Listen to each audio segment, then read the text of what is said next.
I am Tim, and I'm back in the test kitchen here at Pampered Chef. Getting dinner on the table, whether for your family on the weeknight or for your friends on the weekend, can be done in a fraction of the time with one game-changing technique: blanching and shocking. Blanching and shocking is a technique where you partially cook your vegetables in salted boiling water and then instantly stop the cooking process by shocking the vegetables in ice water. Doing this one technique can help you get dinner on the table in a fraction of the time, helps you eliminate food waste, which will save you money, and help you entertain with ease. So first things first, you've got to prepare your workstation. Blanching and shocking happens quickly, so you don't want to be running around your kitchen all the while food is boiling away in the pot. So I've got the food I'm going to prep on one side, I've got bowls for where it's going to go after I've cut it, I've got my water boiling and my ice bath ready to go. You know, when I was working in restaurants, we had seconds to get dinner on the table, not minutes. And blanching and shocking was exactly how we did that. We partially cooked all of our vegetables, and then whenever the chef yelled out, "Fire on salmon, fire on chicken," we had everything ready to go. But blanching and shocking is not just for restaurants. It's perfect for families too. Because the fact is, no 2 days are alike. Maybe on Monday you do have an hour to get dinner ready, but on Tuesday you have minutes. So blanching and shocking is going to make your life so much easier.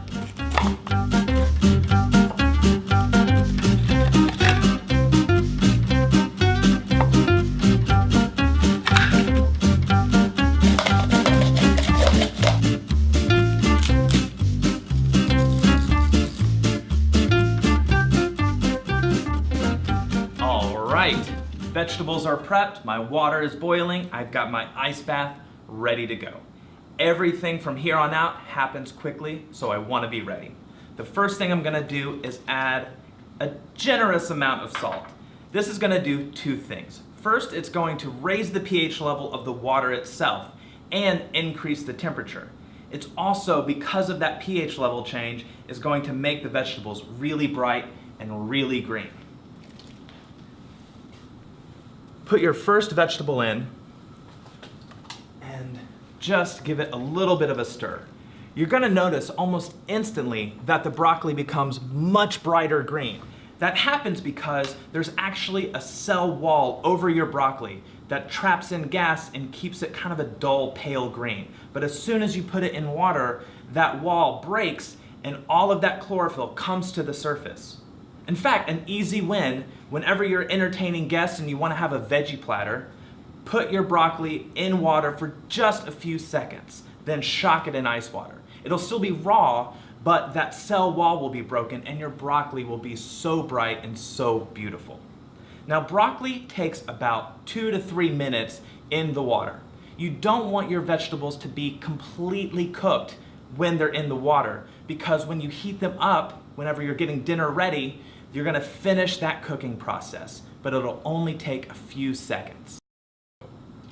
Okay, we've blanched our broccoli, and now we're going to shock it. Remember, the broccoli is not fully cooked at this point, because that's not the goal. You're going to completely cook it when you're serving it to your family. Right now, you just want to chill it as quickly as possible. So I'm putting it in this ice bath. You want the water to be as close to freezing as possible. So don't just use 1 or 2 ice cubes. You really want to get it as close to 32 degrees, so about equal parts ice and water. This will happen really quickly, so now we can take it out and dry it off. We want to get these vegetables out of the water and dry it off as quickly as possible, so the salad and berry spinner is a great, fast, but gentle way to do it.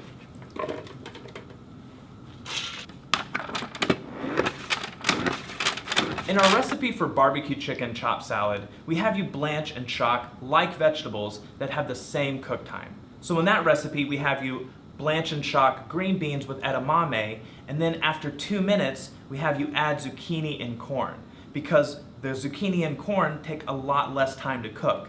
So if you really want to save even more time, blanch and shock vegetables that have the same cook time. But I really want to talk to you about kale, because kale is a little special.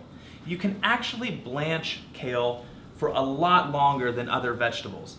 That's because it has fat-soluble vitamins in it and nutrients. They're different from the nutrients that you'll see in zucchini or green beans, which actually degrade when you cook them, which is what's so important about blanching and chocking, that it happens quickly. Kale, on the other hand, you can actually cook for a long time without it losing any of those nutrients. Because most people that don't like kale don't like it because it's a little chewy.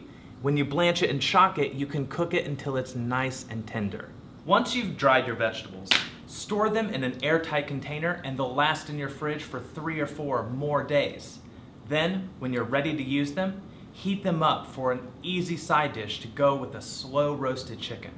Or serve that barbecue chicken chopped salad at your next gathering. Or heat everything up in a stir fry for those nights when you have no time to cook.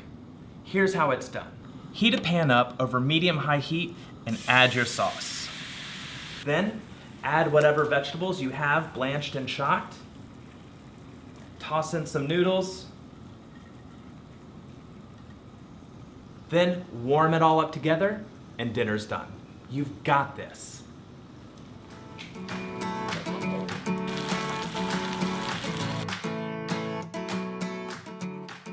It may not be glamorous, but blanching and chocking is one of those techniques that is going to save you time, money, and even help you eliminate food waste.